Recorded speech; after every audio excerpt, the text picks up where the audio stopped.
तो in that case ये issue is excess of jurisdiction. In that case, writ petition can be entertained. And fourth one, a challenge to the virus of the statute or delegated legislation. अभी virus of the section, whether that is unconstitutional. So unconstitutionality about this 4 months delay cannot be challenged on that count as unconstitutional. क्योंकि मैंने आपको बता दिया है कि under excise act and service tax act ऐसी provision थी और वो अफेल्ड की गई है।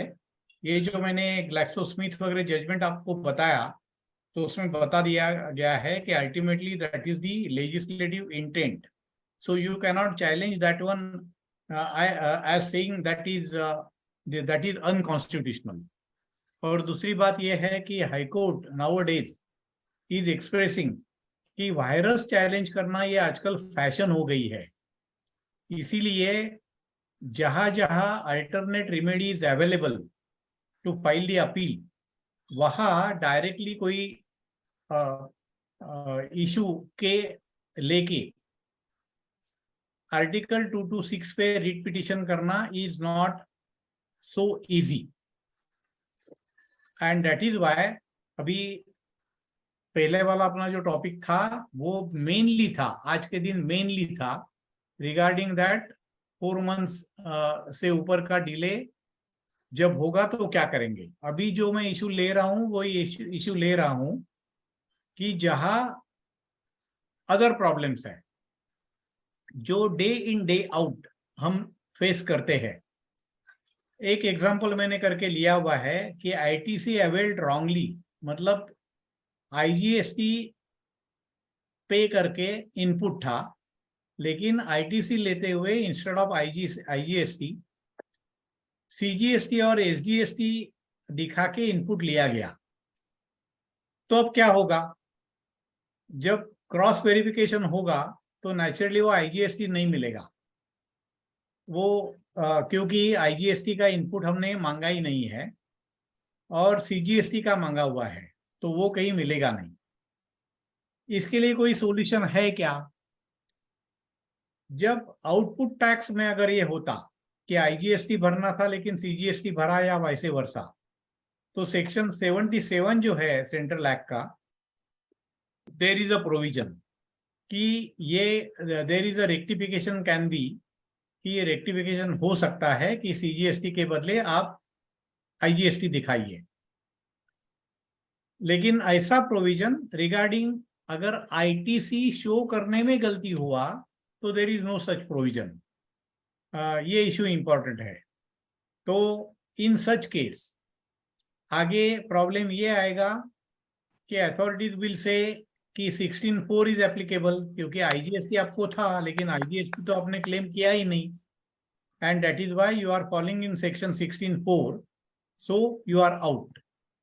तो ऐसे समय if there is no provision like section 77 which is there in case of output tax, if there is no provision in case of ITC, then you have no option but to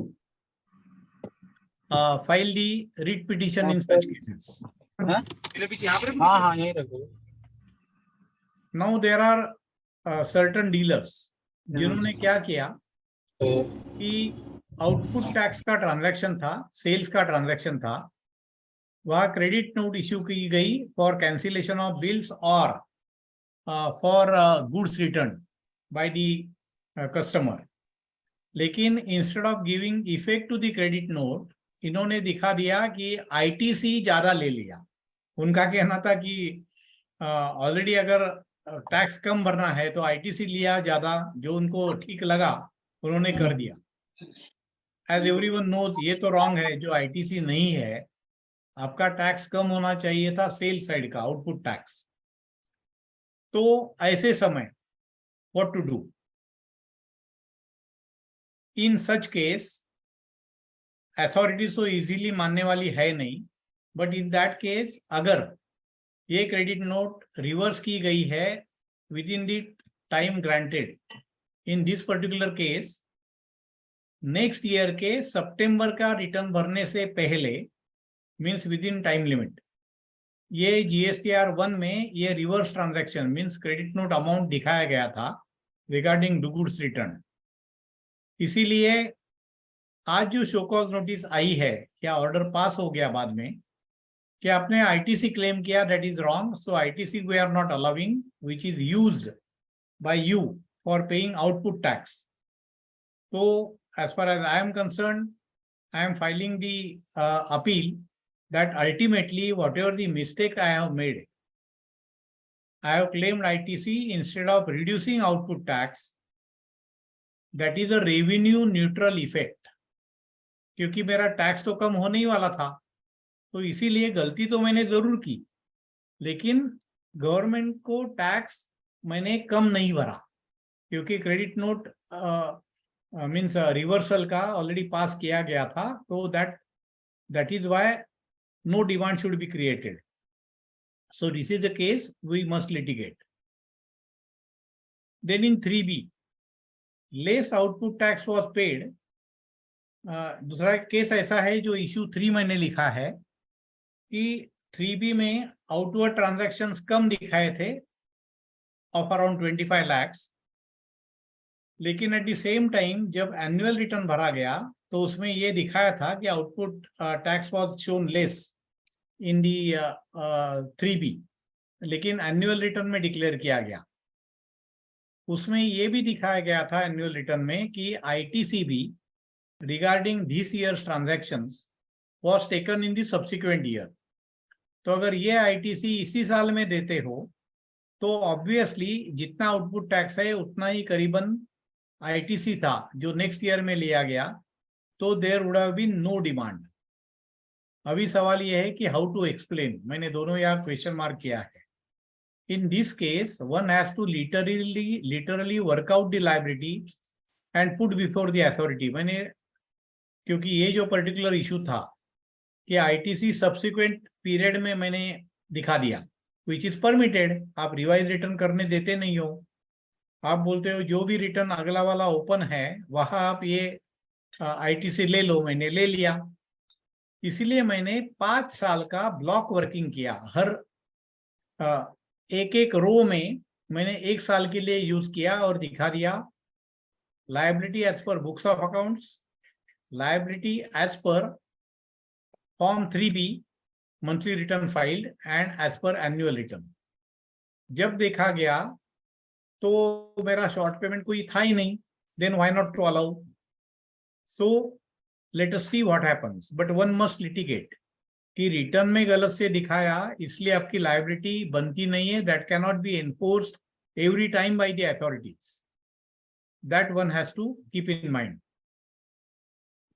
here are some issues regarding the construction contracts. ये routine issue है, मैं ये avoid करता हूं looking to the time.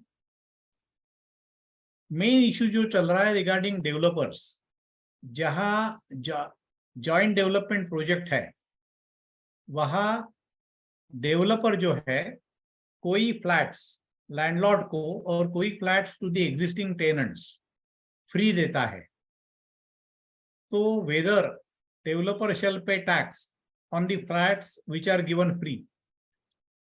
मैंने एक judgement दिया था टैक्स गुरु के ऊपर, आर्टिकल जो लिखा था that was on the basis of judgment given by the service tax tribunal then, which was upheld by the Supreme Court in case of joint development project। जो आउटसाइडर के साथ ट्रांजैक्शन है that will only be tax। The transaction between the joint developed project partners means developer who is not the owner of land and the landlord who is not a developer in that sense, because actual development is being done not by the landlord but developer। तो in between जो transaction होता है दोनों में, that cannot be leviable to tax। जो outsider के साथ किया जाता है तो that is liable to tax। तो one can take the shelter of this। on this issue एक आर्टिकल मैं लिख के जो अपनी वेबसाइट है एडवोकेट टैक्स बार एसोसिएशन की, वहां मैं डालूंगा। तो उसके बाद अगर कोई आपको पर्सनल क्वेरीज है तो ये जो पीपीटी है उसमें मेरा ईमेल आईडी दिया हुआ है, that can be taken from ATBA website also. और ये पीपीटी मैं शेयर करता हूँ यहाँ, तो ये पीपीटी पे भी मेरे पर्सनल आईडीज और मोबाइल नंबर दिए हुए हैं। पीपीटी शेयर करूँ तो ये इश्यूज है regarding rectified spirit. Rectified spirit पे आपको मालूम है कि ये liquor is still under VAT, not under GST. तो लीकर के लिए जो रेक्टिफाइड स्पिरिट है that is the raw material, molasses वगैरह, तो उसके ऊपर वैट है ऐसा नोटिफिकेशन आया था। यूपी में भी आया था ऐसे नोटिफिकेशन। तो ऐसे हुआ कि dealer is liquor manufacturer are paying VAT and the material purchased, that is rectified spirit, उसमें भी वैट लगा था एज पर वैट नोटिफिकेशन। लेकिन बाद में एक उन्होंने ओपिनियन लिया जो even solicitor general of India ने दिया था कि ये जो मोलासिस वगैरह है उसके ऊपर जीएसटी लगना चाहिए, क्योंकि that is not the liquor for home means consumption by human consumption, that is dangerous, क्योंकि रेक्टिफाइड स्पिरिट में 95% अल्कोहल होता है। तो the matters have gone to the various high courts कि इसके ऊपर अगर वैट है तो इन्होंने जीएसटी लगना नहीं चाहिए। जब ये पॉइंट आउट किया गया कि मैंने तो वैट दिया as per VAT notification, I have filed 6 writ petitions to the Bombay high court on behalf of the purchasers कि जहां रेक्टिफाइड स्पिरिट पे वैट लगाया था लेकिन सप्लायर ने इंस्टेड ऑफ पेइंग वैट उन्होंने भरा जीएसटी, तो ऑब्वियसली मुझे आईटीसी मिला नहीं अंडर वैट। तो मैंने स्टैंड लिया है कि this issue has to be decided by the high court now, but simultaneously ये जो सप्लायर्स है इन्होंने पिटिशन किए हैं एट वेरियस हाई कोर्ट्स कि उन्होंने कहा है कि इसके ऊपर जीएसटी लगना चाहिए और इसीलिए हमने जीएसटी भरा। तो ये वैट का जो नोटिफिकेशन है दैट इज अनकॉन्स्टिट्यूशनल, क्योंकि अगर ये फॉरेन लीकर नहीं है, that is a raw material for making foreign liquor, means not liquor, not foreign liquor, liquor, तो इसीलिए उसके ऊपर जीएसटी लगना चाहिए, क्योंकि उनके पास से वैट का रिकवरी हो रहा था। तो इसीलिए ऐसे cross writ petitions high courts में पेंडिंग है। तो on that count the liquor manufacturers association has gone into supreme court. इसीलिए जो बॉम्बे हाई कोर्ट में जो पिटिशन है वो उसे डिफर किया गया है। Those will be heard by high court after the decision from the supreme court. अभी the last point I am taking is regarding section 16(4). अगर कोई भी आईटीसी जो पर्टिकुलर फाइनेंशियल ईयर में था, वो पर्टिकुलर फाइनेंशियल ईयर के फॉर्म 3B में अगर लिया नहीं गया और सब्सिक्वेंट ईयर का जो सितंबर का रिटर्न जो 20 अक्टूबर को भरना था, अभी उसके लिए टाइम लिमिट नवंबर के रिटर्न के साथ किया गया है, अक्टूबर के रिटर्न के साथ।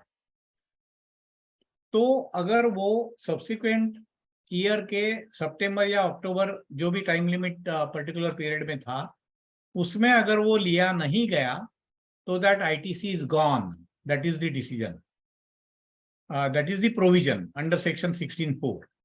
So on this count there is no option but to file a writ petition challenging this provision on many counts. Main will be ऐसी कोई conditions, if there is a larger public interest, the government has the authority to put such conditions on the claiming of ITC, etc. Let us see what happens about this. But that challenge is not easy. That is why many people where section 16(4) की वजह से ITC disallow हुआ है, वहां कई लोगों ने appeal file किए गए हैं कि आज के दिन अपील तो फाइल होता है 10% पेमेंट के बाद, लेकिन अल्टीमेटली जब ये हियरिंग पे आएगा तो because of this section 16(4) it is not in the hands of authorities to allow that, और इसीलिए अपील फाइल करके रिगार्डिंग सेक्शन 16(4) कोई फायदा नहीं होगा,